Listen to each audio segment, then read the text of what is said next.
Next is the dunker. They put at the top of the list, be sneaky. So most times when you're the big man near the basket, all your advice is like, be big, be strong, push your way in, gain your position, hold your position. It's like it's all fighting, against resistance we expect to have. And so this is a completely different philosophy, which is be sneaky. So we're actually going to hide you behind the backboard, just outside the paint where no defender is going to want to go with you and stand next to you. And therefore, you're behind their back most of the time. You're out of sight and out of mind, and you're able to be sneaky. And then we're exploiting defensive instincts. So this is a position that's activated by a drive. When a drive happens, very much like our circle and drive and kick, if we're going around the 3-point line, when a teammate drives right, we move right.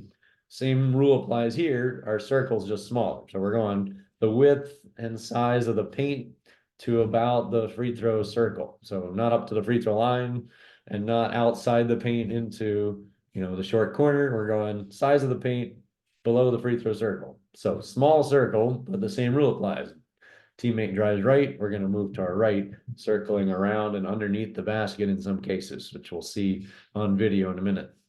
Exploiting defense instincts just means that when a drive happens and your defender gets tunnel vision that I got to stop the ball, you're moving behind their back when they look away, and then they have a lot of trouble finding you again. So we're kind of moving with really precise timing in a very small space. So we're popping out into a pocket of space where we can catch and score when our teammate needs to dish the ball off to us, and the defense is losing track of us and having a really hard time recovering.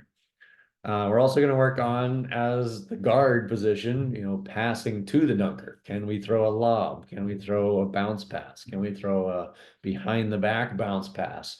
All the different tools we can use to try to get the ball to the right pocket of space where that dunker is going to be moving so that they can catch and score really quickly, again, before the defense can recover. And then finally, we're going to talk about brace for impact, which just means as you catch it in the dunker, because you beat that defender and exploited their instincts, they're out of position, they're recovering back, like panicked that you got away from them, they're going to foul you a lot. And so doing some footwork and just shoulder positioning techniques to like be ready that they're going to come foul you and be able to score anyway, and ultimately get an and one if possible. So let's see what this looks like.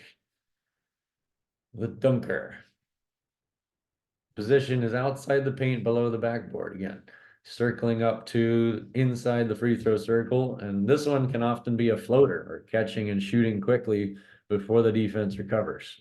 And we can also go counter moves, step through up and under style, which we're going to talk about more from a different setup in a minute.